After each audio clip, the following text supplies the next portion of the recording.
नमस्कार, आप देख रहे हैं पीटीएन न्यूज और मैं हूं आपके साथ प्रभाकर पांडे। आपको बता दें कि राजद की मुश्किलें बढ़ती जा रही है। जी हां, राजद सुप्रीमो लालू प्रसाद यादव के करीबी सुभाष यादव ने कई गंभीर आरोप लगाए और उन्होंने एक आरोप लगाते हुए कहा कि सीएम के कुर्सी पर लालू प्रसाद यादव गलत तरीके से बैठे थे। अब इस मुद्दे को लेकर राजद के सांसद सुधाकर सिंह ने कड़ी प्रतिक्रिया देते हुए कहा कि ये लोग ही थे जो राजद को बदनाम करने का काम किया है और ये लोग राजद से निकलकर कई ऐसे पार्टियां हैं जैसे भाजपा, जदयू और लोक जनशक्ति पार्टी, ऐसे पार्टियों में जाकर मिल गए हैं। उन्होंने कहा कि बिहार में जो 5-6 ऐसे नेता हैं जो केंद्रीय मंत्री हैं, अपने विभाग में भी काम नहीं किया है। बिहार तो छोड़ दीजिए, अपने विभाग में भी काम नहीं कर पाए।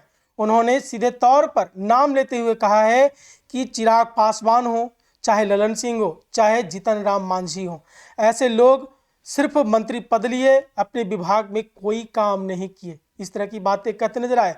तो वहीं महागठबंधन पर अलग थलग होने की बात पर जो पत्रकारों ने सवाल किया तो कहा कि महागठबंधन एकजुट है, मजबूती के साथ हम लोग चुनाव लड़ने वाले हैं। बिहार विधानसभा चुनाव है और इस बिहार विधानसभा चुनाव में आरजेडी सभी महागठबंधन के सभी घटक दलों के साथ चुनाव लड़ने वाली है।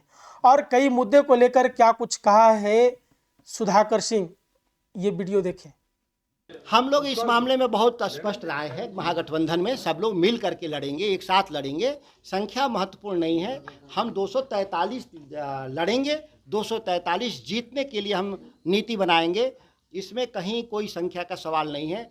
जो भी राजनीतिक दल अगर कोई बयान दिए हों तो मिल बैठकर उसका रास्ता निकालेंगे। सुभाष यादव ने जो बयान दिया लालू यादव को लेकर, कितना मतलब गंभीर आरोप है ये। आप मीडिया के लोग हैं, लगता है नई पीढ़ी के, पुराने पीढ़ी के लोग होते तो आप लोग उनसे पूछते तो बताते कि सुभाष यादव किस चीज़ के प्रतीक थे बिहार में। अगर हमारी कहीं कमजोरी अगर थी तो सुभाष यादव जैसे लोगों के चलते बदनामी हुई थी।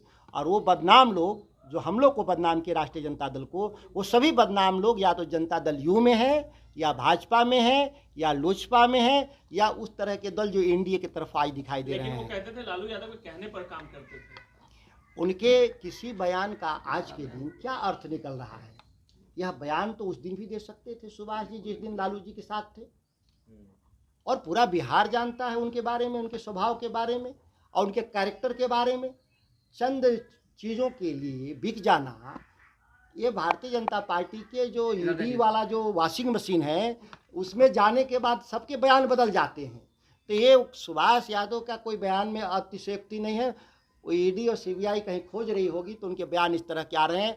यहाँ तो जो साथ में रहने वाले हैं विजय सिन्हा और सम्राट चौधरी का दिल्ली से लिख कर आ रहा है। इन लोग की हैसियत है बिहार में नेताओं का, एनडीए का, कि दिल्ली की बात को नकार दें।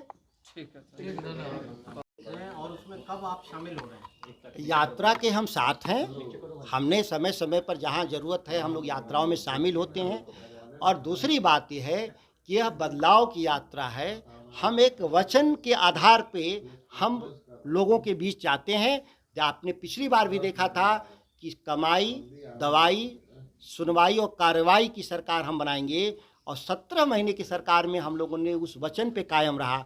ठीक उसी तरह से हम जो बात सत्ता में आने पर करने वाले हैं उस बात को हम लोगों तक पहुंचा के हम वचन देना चाहते हैं कि हम लोग मुकरने वाले लोग नहीं हैं। तेजस्वी जी ने कहा है कि लालू जी को भारत रत्न मिलना चाहिए। आप लालू प्रसाद जी भारत रत्न है ही, भारत के लोगों का वो रत्न है ही। कौन देगा, कब देगा हम नहीं जानते, लेकिन लालू प्रसाद जी की योगदान को अमिट है और कभी नहीं भुलाया जा सकता, न नकारा जा सकता है। तेजस्वी जी ने ठीक कहा कि जिन लोगों ने गाली दिया कर्पूरी ठाकुर जी को, वोट की राजनीति में उनके लिए भारत रत्न दिया। लालू प्रसाद जी को भी कल जो गाली देने वाले लोग हैं आज, कल भारत रत्न देंगे। क्या मानते हैं आरजेडी में सब चीज ऑल इज वेल है? 100%। राष्ट्रीय जनता दल एक बहुत अनुशासित संगठन है और एकजुट रहने वाला संगठन है।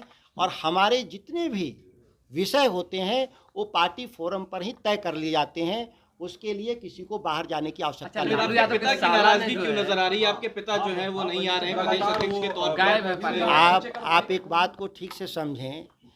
कहीं कोई नाराजगी का विषय अगर होता तो बयान आए होते उनके द्वारा। जब उनके कोई बयान नहीं है तो इसमें सफाई देने का क्या औचित्य है? चुप बैठना उचित नहीं था ना। कहीं कोई चुप होना नहीं होना शारीरिक स्वस्थता और स्वस्थता पर भी निर्भर करता है। एक उम्र के जिस पड़ाव पर हैं जहाँ शारीरिक अस्वस्थताएं भी एक महत्वपूर्ण कारण बन जाती है, लेकिन पार्टी के साथ हैं और पार्टी के कार्यक्रमों से उनके, मैंने कहा ना कि शारीरिक स्वस्थता अस्वस्थता भी एक विषय है।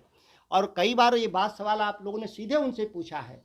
उन्होंने कहा है कि पार्टी को चलाने के लिए कोई ज़रूरी नहीं कि हमेशा कार्यालय में ही दिखाई दें, कार्यालय नहीं भी आकर के पार्टी चलाई जा सकती है। कहा जा रहा है इस्तीफा दे दीजिए वो प्रदेश अध्यक्ष के पद से। ऐसा कोई बात घटना मेरी जानकारी में नहीं है।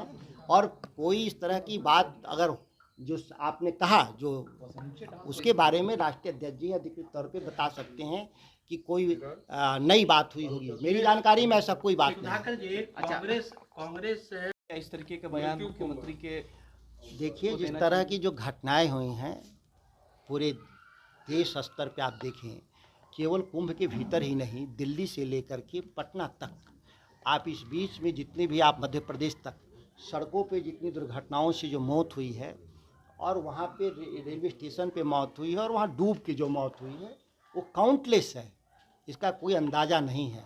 इतनी बड़ी अव्यवस्था हम लोगों ने जीवन में नहीं देखा। आस्था का विषय को किस तरीके से मार्केटिंग किया गया और उसके कितने दुष्परिणाम निकल कर आए, इस बात से कोई इनकार नहीं कर सकता।